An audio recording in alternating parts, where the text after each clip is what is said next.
Kenapa Hamas begitu berani melancarkan serangan mati dah? Dan yang luar biasanya, rakyat dia pun bersedia menerima kesan dan akibat daripada itu. Kerana projek menghapuskan Palestin daripada peta dunia dan juga daripada minda semua orang sebenarnya adalah merupakan projek yang sudah hampir menjadi kenyataan. Kita pernah dengar kan apa yang disebut sebagai two-state solution, penyelesaian dua negara. Dua negara maksud dia ada bahagian untuk orang Palestin, ada bahagian untuk orang Israel. Tapi sepadan tu sebenarnya agak mengelirukan sebab dibagi kepada orang Palestin ni kecil saja Gaza. Besar mana Gaza? Besar Lembah Kelang lagi daripada Gaza. Kemudian penduduk dia pun berapa, dalam 1,8 2 juta.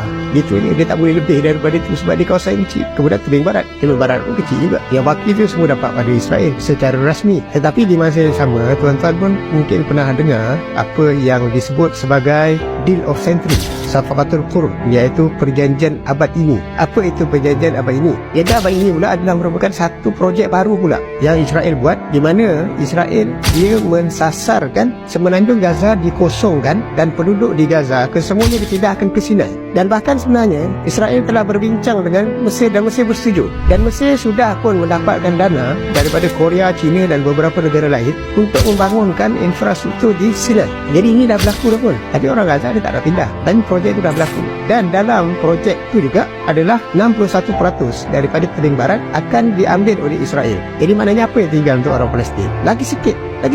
Kemudian projek seterusnya juga selepas daripada itu adalah projek yang dalam bahasa Arab disebut tatbiq. Dalam bahasa Melayu kita sebut normalisasi. Normalisasi maksud dia satu projek untuk menjadikan Israel sebagai negara yang diterima secara tabii oleh semua negara di dunia. Banyak negara tak boleh terima Israel. Negara kita tak boleh terima Israel kan? Dan negara-negara Arab pun sebahagian tu tak ada kedutaan Israel di negara mereka. Mereka tak mahu buat hubungan diplomatik dengan Israel. Tetapi normalisasi maksudnya dia minta, dia melobi supaya semua negara ini menerimanya. Jadi beberapa negara sudah mula menunjukkan minat untuk bekerjasama dengan Israel. Sebagai contoh Mesir. Mesir tahun 56 berperang dengan Israel. Perang terakhir adalah pada tahun 1973. Tetapi selepas perjanjian 73, selepas daripada perjanjian Camp David dan 1978, Mesir dah tak ada perang dah dengan Israel. Sebaliknya Mesir mengambil pendekatan berdamai dengan Israel. Itu yang antara punca kenapa Anwar Sadat dibunuh oleh rakyat dia sendiri. Sebab rakyat dia menganggap bahawa ini satu pengkhianatan besar kepada orang-orang Mesir. Kemudian begitu juga kita melihat pendirian Jordan. Jordan walaupun dia tidak menerima kan Israel sebagai negara, tetapi hubungannya cukup baik. Dan kemudian perkembangan yang terbaru dalam beberapa tahun yang lepas, 4 negara dia sudah mengiktiraf Israel sebagai negara. 4 negara ini adalah Morocco, Sudan, Bahrain dan juga Emirates. Dan kemudian disusuli pula oleh Saudi. Saudi belum iktiraf lagi, tapi Saudi sedang mengadakan rundingan untuk mengiktiraf Israel. Maknanya kalau sekiranya Saudi mengiktiraf Israel, Saudi akan ada kedutaan Israel di, tak tahulah kat Mekah ke, kat Madinah ke, kat Jeddah ke, Allah. Dan begitulah juga tekanan sedang diberikan dalam masa beberapa tahun lepas kepada beberapa negara-negara Islam yang lain.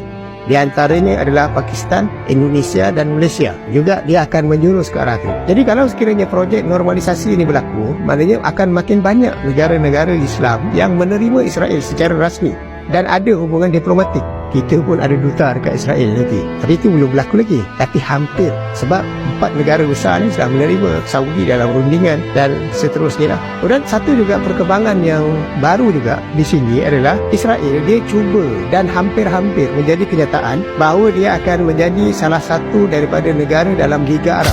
Liga Arab ni adalah negara-negara Arab. Semua negara Arab masuk dalam Liga Arab. Israel tak boleh masuk sebab dia bangsa Yahudi. Sebenarnya kalau sekiranya kita melihat rantau Arab, dia adalah merupakan satu rantau yang pelik dengan kewujudan Israel. Sebab sekeliling tu semua Arab. Kalau kita ambil daripada Morocco, Mauritania, Algeria, Tunisia, Utara Afrika semua, termasuklah bahagian tengah tu sendiri, Sudan itu Arab. Kemudian bila masuk dekat Semenanjung Tanah Arab itu Arab. Bila masuk dekat Bahrain, Qatar sampai ke Yaman itu Arab. Iraq apa semua dah jadi negara Arab. Syria apa semua dah jadi negara Arab. Tiba-tiba ada satu negara kecil Yahudi dan dia tak masuk dalam Liga Arab sebab dia bukan bangsa Arab, tetapi dia nak masuk dalam Liga Arab. Dan hampir-hampir berlaku sebenarnya dia nak masuk dalam Liga Arab. Jadi tuan-tuan, kalau semua ini berlaku, ditambah pula dengan perhimpunan PBB yang terbaru, di mana Presiden Perdana Menteri Israel, dia mengemukakan peta Israel yang baru, dari barat ke Gaza ke semua dah tak ada. Itu pun sebenarnya satu lagi perkembangan lain. Jadi semua ini sebenarnya adalah merupakan di antara petunjuk-petunjuk yang menunjukkan bahawa isu Palestin akan mati.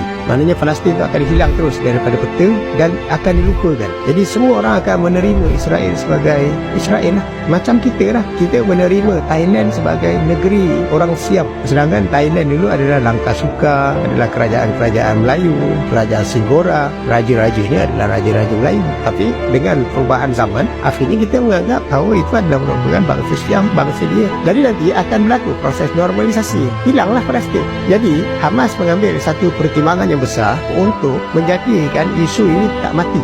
Dia tidak mahu matikan isu ini. Jadi dia mengambil satu harga yang cukup besar dan satu benda yang orang kata berani, cukup berani. Intervensi yang dilakukan adalah dengan cara melakukan serangan tersebut.